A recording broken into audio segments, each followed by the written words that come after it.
नमस्कार दोस्तों। वक्त बदला, हम बदले, हमारे जिंदगी जीने के ढंग बदल गए और उस बदलाव से जो हमारे बीच में एक बीमारी जिसको हम शुगर बोलते हैं या डायबिटीज बोलते हैं, उसने अपने पैर इतने फैला लिए हैं कि आज के दिन में शायद ही कोई परिवार होगा जिसमें शुगर के मरीज नहीं होंगे।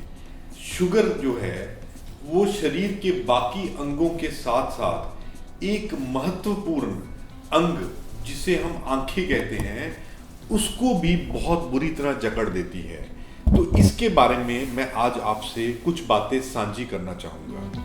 दोस्तों, शुगर यानी डायबिटीज़ ये एक ऐसी बीमारी है, जब किसी को शुरू होती है तो उसको लगता है कि मुझे इससे कोई फ़र्क नहीं पड़ रहा, मैं थोड़ा बहुत अपना लाइफस्टाइल चेंज कर लूँ, थोड़ा बहुत ये कर लूँ तो उससे मैं ठीक रहूँगा।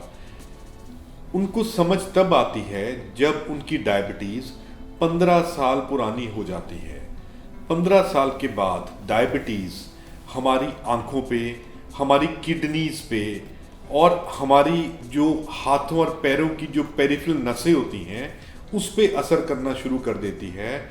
और फिर वो जो आदमी है जिसको डायबिटीज़ हुई होती है उसको समझ आती है कि इस बीमारी को हम इससे बचने के लिए इतना ज़्यादा क्यों कहते हैं। दोस्तों, मैं आज आँखों के बारे में बात करूँगा कि शुगर आँखों पे यानी डायबिटीज़ आँखों पे क्या क्या असर करती है। दोस्तों, जिन लोगों को डायबिटीज़ होती है उनको अपनी उम्र से पहले ही जो सफ़ेद मोतिया यानी कैटरैक्ट वो पहले ही आ जाता है। तो हमारे पास कई लोग हैं जिनको जुवेनाइल डायबिटीज़ है, मतलब थोड़ी एक कम उम्र में शुगर होती है।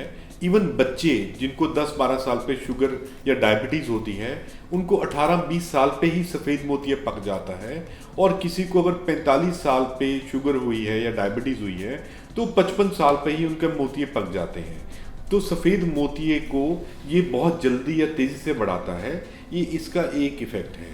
पर सबसे ज़्यादा जो खतरनाक और जो इरिवर्सिबल यानी कि उसको ठीक आराम से ना कर पाने वाला इफेक्ट होता है आँख के पर्दे के ऊपर।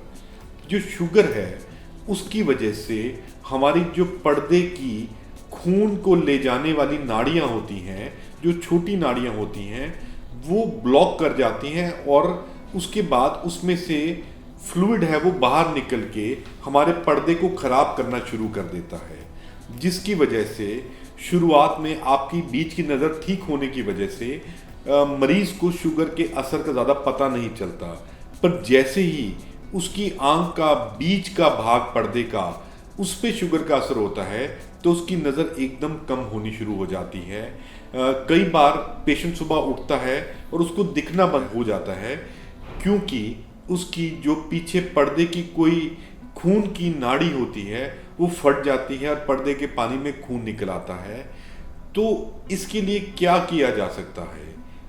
सबसे ज़रूरी चीज़ शुगर के मरीज़ को ध्यान रखना है कि शुगर का असर आपके शरीर के अंगों पे, आँखों को मिलाकर होना ही होना है। पर अगर आप शुगर का सही ढंग से कंट्रोल रखेंगे, वो बार बार उसको बढ़ने नहीं देंगे, अपने खाने पीने का ध्यान रखेंगे, अपनी नियमित सैर करेंगे, अपनी योगा से, अपने श्वास क्रिया से और अपने डॉक्टर की दी हुई दवाओं से अगर आप अपनी शुगर का पूरा कंट्रोल रखेंगे तो जो शुगर का असर आपकी आँख के ऊपर 15 साल पे आना है, हो सकता है वो 35 साल पे आए, 40 साल पे आए, जो एक बहुत लंबा पीरियड होता है जिससे आपकी ज़िंदगी अच्छे से निकल सकती है। दूसरी ज़रूरी बात, अगर आपकी आँख पे, पर्दे पे शुगर का असर स्टार्ट हो गया है या आपको पहली बार शुगर डायग्नोज हुई है तो आपके डायबिटीज़ के जो डॉक्टर हैं वो आपको एक टेस्ट लिखेंगे जिसे हम बोलते हैं फंडस एग्जामिनेशन। इसका मतलब क्या है?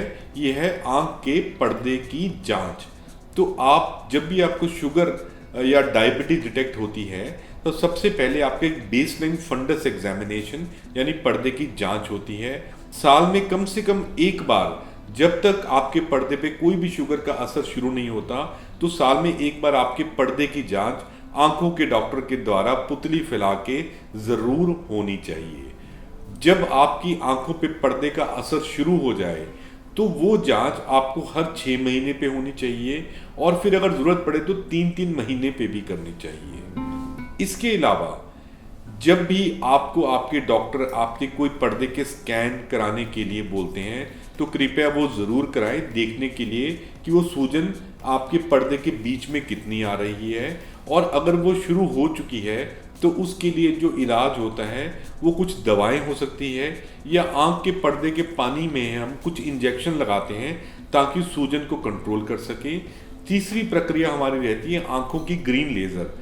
जिस पर्दे के भाग जिसमें खून की सप्लाई कम हो जाती है तो वहाँ पे कच्ची नाड़ियों को बनने के रोकने के लिए हम उस एरिया में लेज़र्स कर देते हैं ताकि आपकी आंख में ब्लीडिंग ज़्यादा बार ना हो। तो ये सारी चीज़ें आपको आपके आंखों के पर्दे के विशेषज्ञ आपके सारे टेस्ट करने के बाद आपको सलाह देते हैं, तो कृपया उनकी सलाह को मानें, क्योंकि अगर आप इसको टाइम पे इसका इलाज नहीं करवाएंगे तो जब आप देखेंगे 6 महीने या साल बाद जब आप पहुंचेंगे डॉक्टर के पास तो वो पर्दे कई बार खिंचे होते हैं, पर्दे उखड़ जाते हैं, उसमें ऐसी चेंजेस हो जाती हैं जिसका ऑपरेशन करके भी इलाज करना ऑलमोस्ट नामुमकिन हो जाता है, या फिर अगर हम उसका इलाज करें भी तो उसमें हम लोगों की नज़र को नहीं बचा पाते हैं। तो कृपया करके आपसे हाथ जोड़कर निवेदन है कि टाइम पे अपना चेकअप कराएं, अपने डॉक्टर की सलाह मानें और जो भी वो इलाज आपको कहते हैं वो ज़रूर करवाएं, क्योंकि हमने देखा है कि जो मरीज़ हमारे पास आते हैं उनको ऐसा लगता है कि हम इलाज करा रहे हैं पर हमारी नज़र बढ़ नहीं रही है। मैं आपसे ज़रूर कहूँगा कि हमारी कोशिश ये रहती है कि जो नज़र बढ़ाई जा सकती है उसको तो हम बढ़ा सकें, और दूसरा फोकस हमारा रहता है कि आपकी नज़र को कम ना होने दें। तो ये दो प्रक्रियाएं हैं आपके शुगर के पर्दे के इलाज के लिए। तो कृपया आपकी नियमित जांच, उसका नियमित इलाज और अपनी डॉक्टर की सलाह माने, और जहाँ पे पूरे आपके पर्दे के जांच करने के इक्विपमेंट्स हैं, जैसे OCT स्कैन होता है, आपके पर्दे की फोटोग्राफ्स लेनी है, जहाँ पे पर्दे के इंजेक्शन और लेज़र्स होती हैं, तो उन सेंटर पे जाके अपने पर्दों का जांच और इलाज ज़रूर कराते रहें। धन्यवाद।